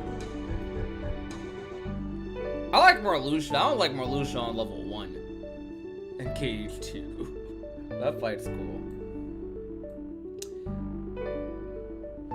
I hate this fight. Well, I wanna actually hate it, but it just annoys me. My mic's not low. I'm just talking quiet. When I'm thinking about stuff, I just talk quiet. I'm sorry. This is a habit I have. Terranort. Let me put my mic closer so in case I do that, you guys can still hear me. Terranort. Do I like Terranort more than Lingering Well? I don't. I don't like that DM. No, that DM's the worst. I'll put him behind it. KH2 Zigbar, bottom B. Because like the problem with KH2 Data Orgs is that like they literally take the same boss fight and just change up the algorithms. It's the same moves, exactly the same. I don't like No KH2 new Zigbar moves. in general. Like, I don't like it that much because it's like he actually just is stupid to react to. I actually like Vexen. I actually think that's a good fight. But KH2 Vexen though is a little boring. I like Chain of Memories Vexen a lot.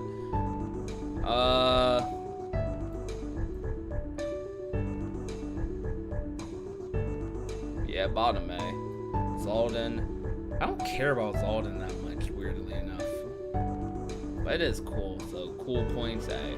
Alright, that'll be the bosses for me, I guess.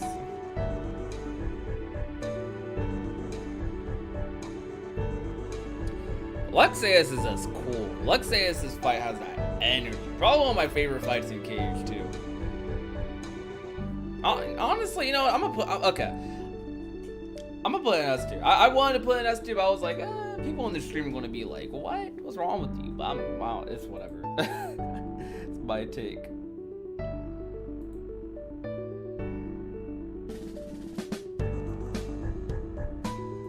Why isn't Julius an S tier? I don't like that fight though. Because he sucks.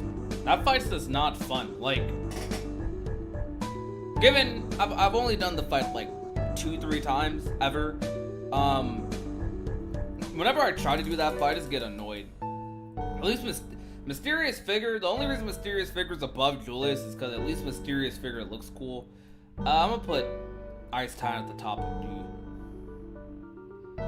Mysterious Figure just is only above Julius for looking cool. Like, if Mysterious Figure like wasn't Young Xehanort, it actually be just the bottom tier. But for me, I'm not gonna lie, I rate fights. Mechanics are a big thing, but your fight needs to look cool too. Like, having fun mechanics is part of what makes the fight cool and parts of what makes the fight fun. But it also, like, your fight needs to be, I guess, not boring. Like, it needs to have something else, an aesthetic and energy. Like Yazora's is perfect atmosphere for a fight. Like, some people may not like blocking all of Yazora's attacks or dealing with his patterns and stuff. Maybe you like the fast-paced energy of Cage 2 Roxas or Xemnas in Cage 3. But Yazora, the reason he even goes above those fights is because it has this essence of mystery to it. The way they tie it into the plot, the way they use it to introduce a character, perfect. Yazora's unpredictable. Yazora's not unpredictable at all. No, he isn't. Yazora has a clear pattern. I will say Yazora is more about reactability and less than predictability. Yeah, because he doesn't really have a strong pattern he follows. Because he actually, other org fights, they do have a pattern. Like, you know, they always start with this move and then move on to this move and then that move and then that move and then that move. Yeah, Yazora is more so, I do this move and you won't see it for the next like 5 attacks, and then after that I'm gonna do it again. Yeah. Is there a performance difference between the Cage collections that contain more games on one disc versus the ones that have fewer games on them? Nope. No, there is not. There, I believe they're the same versions.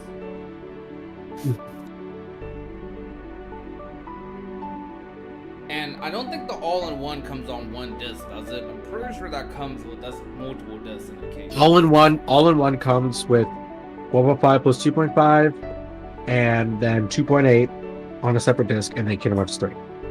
Yeah. Just like how the story so far had 1.5 plus 2.5, and then 2.8 as separate discs.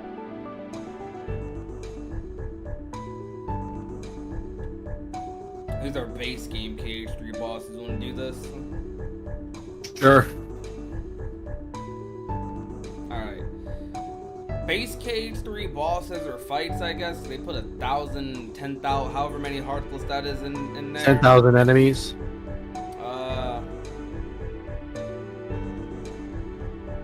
Anti-Aqua S tier. That's an S tier fight. I like fighting Zigbar a lot, but I'll put him in A. Larxene's, we'll get back to that. Where's Skull at? Screw that guy. Screw that guy. He can die in a fire. I love Skull. That's one of the coolest Disney bosses in the entire series. Maybe the best Disney boss in the whole series, aside from Davy Jones. Well, do I like Skull more than Davy Jones? They might be tied. Because, okay, Skull has a way better arena than Davy Jones. Skull has a lot more obnoxious attacks, though, than Davy Jones. Like, Brandon, you ask why I hate Skull? Yes, I do, because I played Kingdom Hearts 3 Critical Level 1, and he was hands down the worst boss fight I encountered throughout that playthrough. Wait, on what? On Crit Level 1. Oh, I love that fight on Level 1. Well, it was super hard at first. That fight took me 6 or 4 hours to do on Level 1 Noir at first. And it was annoying, but I started learning some things about it. I'm able to first try it in a lot of my Level 1 playthroughs now. And yo, Beast, thank you so much for the $2 dono. Yasora is gender bent transform master Ava. Why not? Why? No. Why? No. That's Why? no. Why? That's my response. That's gonna be my response to that. Why? Anyways, My response is just no. Yeah. Anyways, Dark Inferno. Dark Inferno, I put in A tier. I do top of A, bottom of S, because like here's the way I view Dark Inferno. Dark Inferno is like the pro tag in a fighting game. Like the first character you pick up. If Kingdom Hearts had that with super bosses, like the first super boss you go to learn how to fight super bosses, it'd be Dark Inferno, to be honest with you. Because Dark Inferno has like 5 attacks, I think, or something. Mixes up a little bit with each phase. Like, Dark Inferno is definitely an introductory into super bosses. This tornado, this is a cool fight, but the fight's annoying. Like, hitting this thing's annoying sometimes, but it's still fun, so I'll put it above Zigbar. I actually like a lot of the Disney bosses in the cage, believe it or not. Yo, thank you, Beats, for the addition to our dono. Yazor isn't what I really look like. Yeah, let's not do those jokes preferably though. Yeah, no. Preferably. Preferably. I'm gonna grab dinner, and then when I come back, I'm probably gonna see what monstrosity of a list you made. Look, I love cage-free Disney bosses, but I'm sorry. Oh God! All right, I'll be back. All right, so Lava Titan C tier, Ice Titan B, Luxord,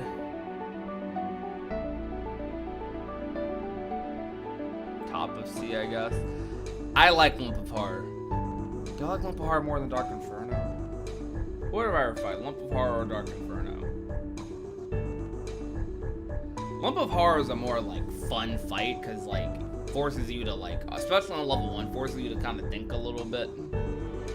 Dark Inferno is kind of just like rinse, repeat.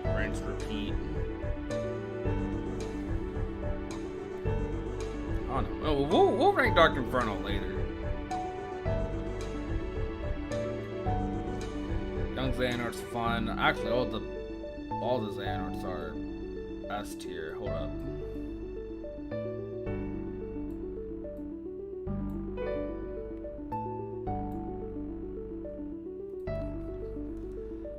His fights S tier 2. Dark Riku's pretty fun. Sayax is top of B. Terranort's obnoxious in base KH3. Oh, this tornado can go right there.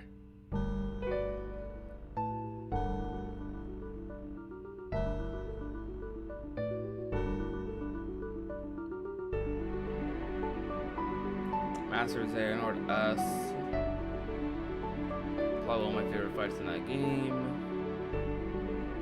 Arlusha A.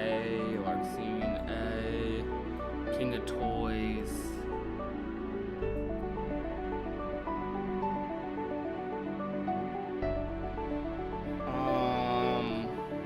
Right there. These cubes are actually kind of fun to fight, so they get A. Tangled boss? Maybe above Terror. Maybe above Terror. Put that there. And Dark Inferno.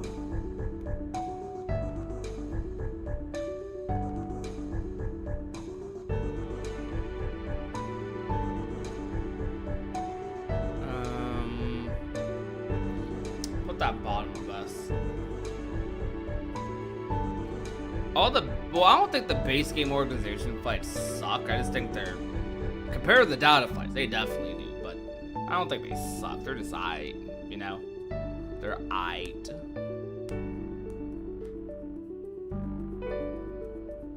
Wow, does Julius look like Pete? I got no idea, actually. I'm a big Disney fan, but like my Disney expertise is mostly covers like any movies that came out after the like 80s or 70s maybe. So like anything before that I'm not as familiar with, but I can maybe like the popular ones I could tell you about, but I'm mostly like a 80s, 90s, 2000s, 2010s Disney guy when it comes to like my knowledge of everything going on, everything happening, you know? By the way, I am very sorry for not doing as many gameplay streams recently. I'm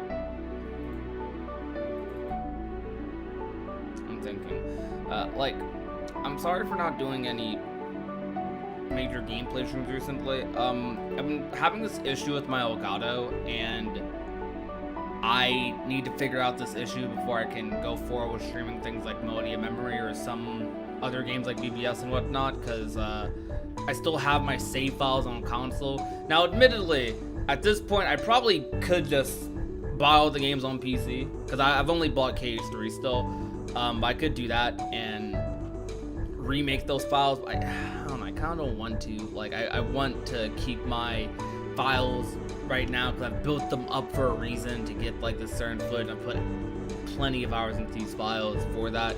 I don't want to I want to stream on those. But I will likely be doing a 0.2 stream sometime soon, so look forward to that. Some more gameplay streams should be coming eventually. Alright.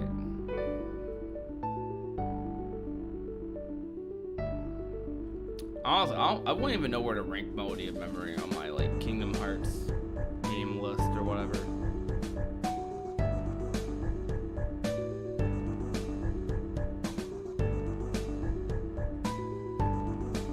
I think we'll be done with tier list for now.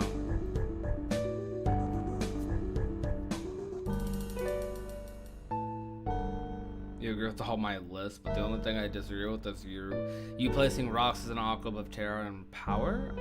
Terra had more feats and no outside help in his fights. I can list his feats easily. That's true. I honestly, with that power list, like I said, I'm not too crazy into power scaling with KH, but we just did that for fun. To be honest, knowing that Darkness had a body, but separated into 5 parts, I wonder what the original body was like. It would be funny if the Darkness's true body was in the box. Oh man, that would be something else. Nomura reuses characters all the time. What do you mean? You're responding to someone.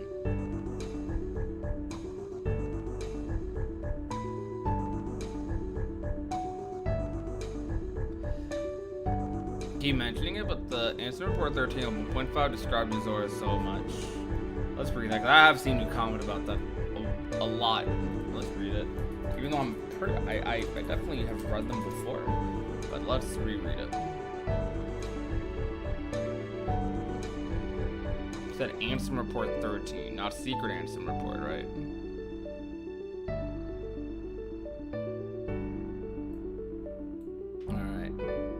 So starting right here, let me grab a drink right quick.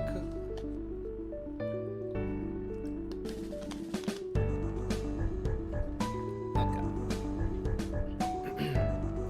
Where does the body go when it separates from the heart? If the soul remains within the body, is it still considered to be deceased? When the heart returns to the heartless, the physical form appears.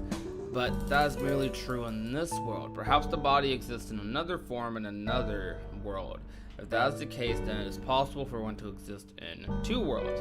A being that is neither darkness nor light, belonging nowhere, abandoned by its heart, a mere shell of its former self. The relation between the heart and body is complex. However, I am certain that if your self exists here, then by definition, the other cannot truly exist.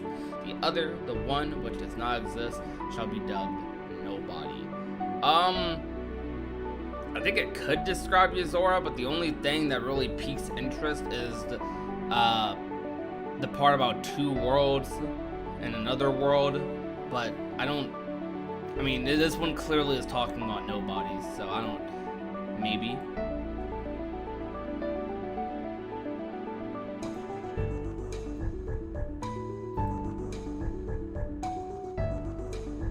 Maybe.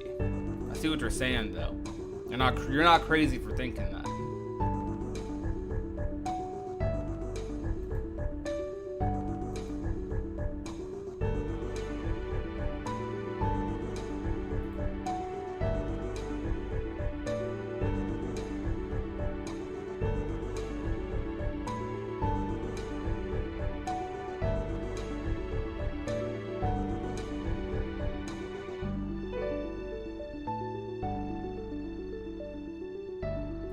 What are we talking about at the moment? I zone out to write reviews for my professors. You're all good.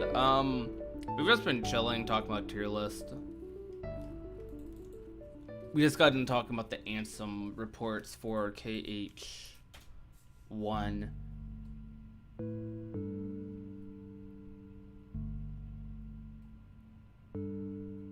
Well, someone has commented like 50 times on my video. Hold up.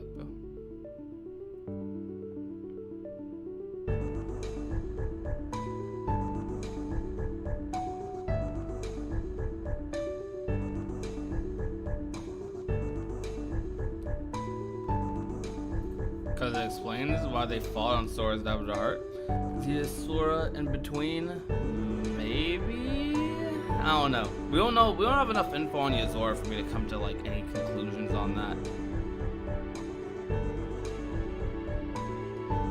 Maybe Yozora's a nobody but doesn't understand what a nobody is. Maybe? Perhaps.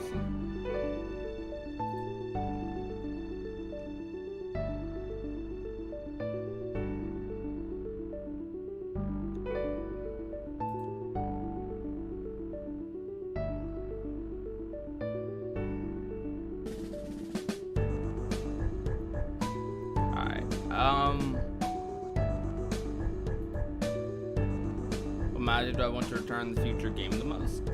I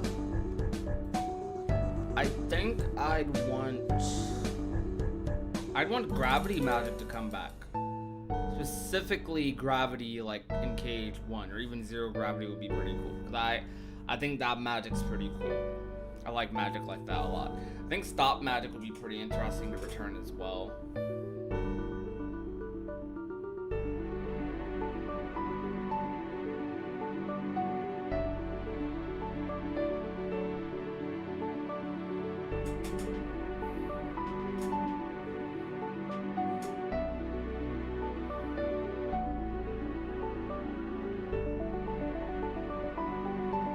Yeah, gravity magic was really cool.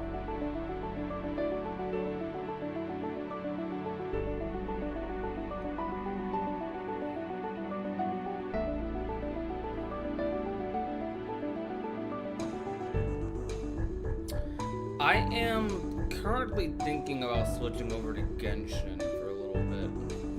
We talked for a little longer than I thought we would. I thought I was only going to be talking about this for like an hour or so. I'm debating if I want to go on Genshin or just sleep, rest a little bit. Decisions.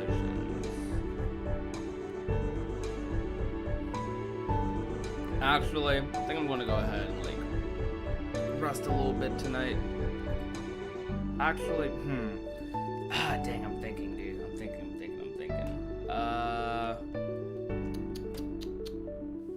No, nah, we'll get on Genshin, actually. Alright, give me a second. Must have make that stream.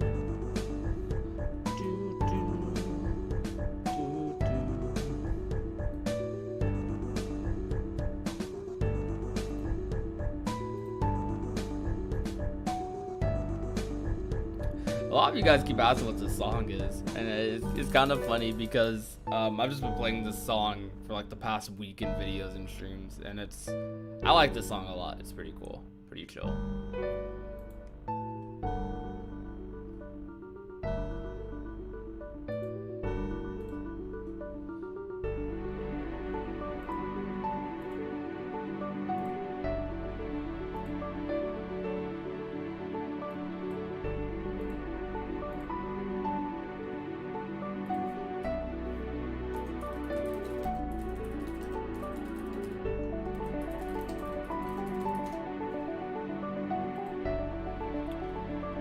Alright.